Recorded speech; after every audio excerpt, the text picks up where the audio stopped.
न हरता, न थकता आणि सगळ्यात महत्त्वाचं म्हणजे न थांबता प्रयत्न करणाऱ्यांसमोर कधी कधी नशीबसुद्धा हरतं. म्हणजेच काय, तर आपल्या नशिबामध्ये न लिहिलेल्या गोष्टीसुद्धा आपण आपल्या हिमतीच्या बळावरती आणि आपल्या कष्टाच्या बळावरती आपल्या नशिबामध्ये घेऊन येऊ शकतो. नमस्कार, मी क्षितिजा आणि आज आपल्या नवीन व्हिडिओमध्ये मी तुम्हा सगळ्यांचं मनापासून खूप खूप स्वागत करते.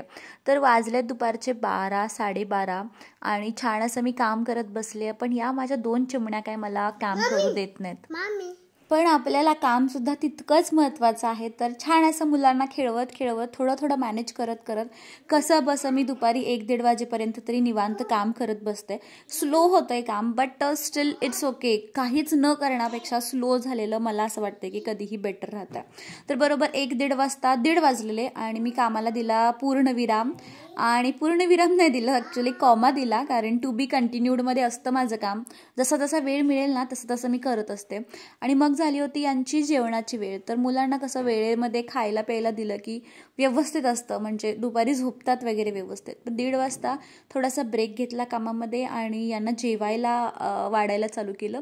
पण होतं कसं, दोघी आहेत, इकडे एक पळते तिकडे एक पळते. पण मोस्टली आता मी कशी सवय लावली आहे की एका जागेला बसायचं आणि एका जागेला बसूनच खायचं.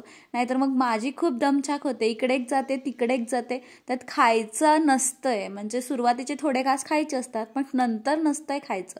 खूप टेस्टी गोष्टी आहेत ना तर त्या त्यांना जातात, पण घरचं जेवण आहे ना तर ते अजिबात नाही जात.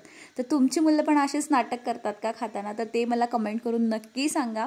तर खायची जबाबदारी आहे ना तर आम्ही दोघांनी वाटून घेतली, मी आणि माझ्या मिस्टरांनी. तर जसं कोणाला जमेल तर त्या अकॉर्डिंगली आम्ही खायला देत असतो.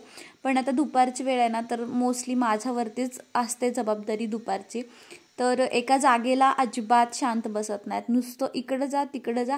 आणि राशीनं ना मोबाईल बघितलाय, त्यामुळे तिचं एवढंच आहे की जायचं आणि पटकन जो रेकॉर्डिंगला मी मोबाईल लावला ना तर तो मोबाईल जाऊन घेऊन यायचा. तर यांच्या दोघींच्यामध्ये माझी लाईफ इतकी अशी गुरफटून गेलेली आहे ना की तो स्वतःसाठी मी टाईम जो आहे तर तो सध्या अजिबात मला मिळत नाही आहे. बट एक गोष्ट मी रिअलाईज केलेली आहे की मी जोपर्यंत यांच्यामध्ये एंगेज आहे, या दोघी जोपर्यंत माझ्या आजूबाजूला असतील ना तरच मला छान वाटतं, सेफ वाटतं.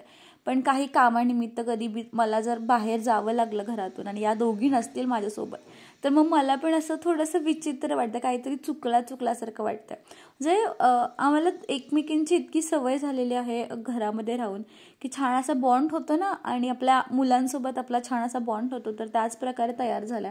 त्यामुळे आता ही जी अशांतता आहे किंवा हे जे असं अस्ताव्यस्त वगैरे प्रकार आहे ना तर याची सगळ्याची मला सवय झालेली आहे. आणि या सगळ्या गोष्टी मी माझ्या लाईफमध्ये आता ॲडॅप्ट करून घेतलेल्या आहेत. त्या नसतील तर मला चुकल्यासारखं वाटतं. दुपारी 1:30 वाजता ब्रेक घेतला होता खायला घालायला आणि साधारण 2 वाजेपर्यंत या दोघी खात होत्या.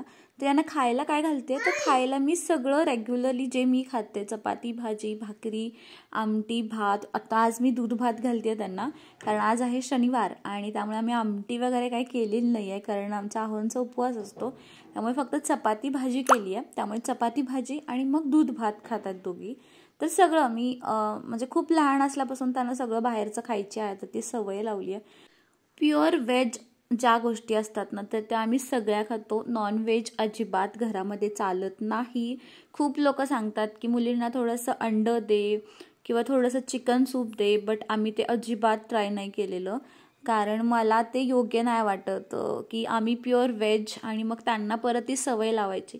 तर मला असं वाटतं की प्युअर व्हेज असलेलं कधीही चांगलं असतंय, आपल्या शरीरासाठी चांगलं असतंय, आपल्या मनासाठी चांगलं असतंय. तर त्यामुळे मी मोस्टली ट्राय करणार आहे. जोपर्यंत मला कळतंय तर तोपर्यंत मी त्यांना कधीच नॉनव्हेज पदार्थ आहेत तर ते कधीच मी त्यांना देणार नाही आहे.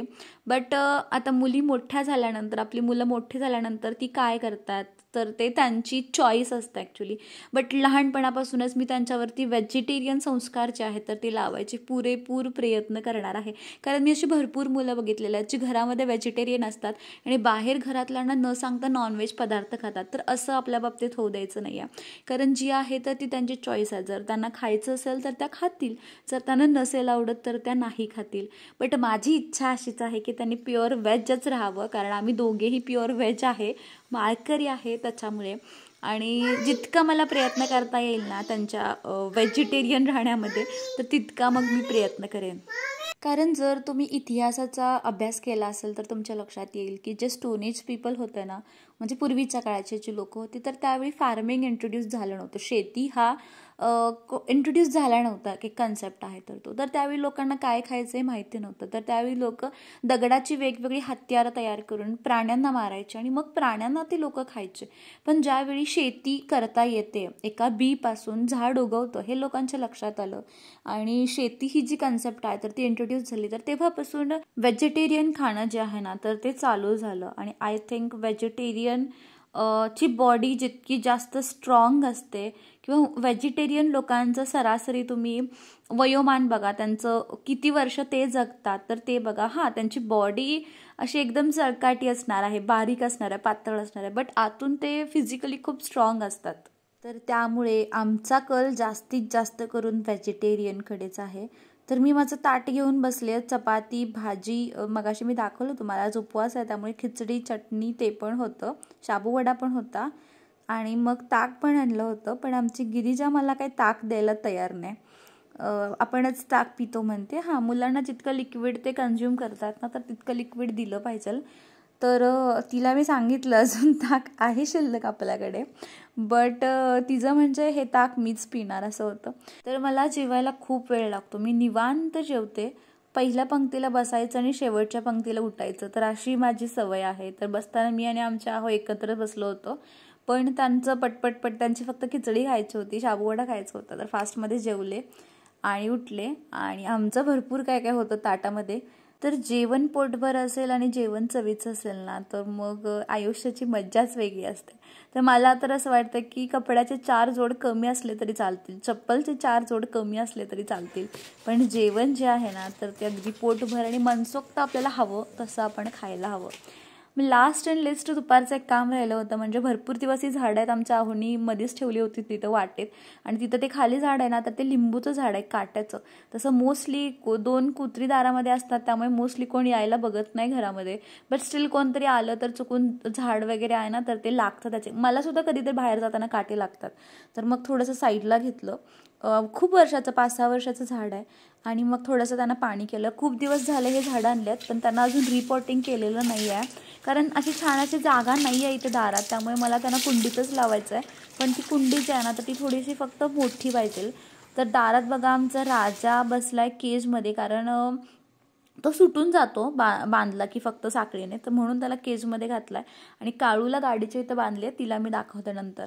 तर मनी प्लांट मी तुम्हाला सांगितलं होतं, दारामध्ये मनी प्लांट असेल ना तर त्याची खूप चांगली काळजी घ्या, कारण मनी प्लांट सुकला ना तर माझ्या बाबतीत एक्सपिरियन्स आहे की पैसे कमी होतात. आणि मनी प्लांटला जितकं जास्त तुम्ही ग्रो कराल, जितकं जास्त तो बहरेल ना तर तितकी जास्त तुमची फायनान्शियल कंडिशन जी आहे तर ती चांगली होते.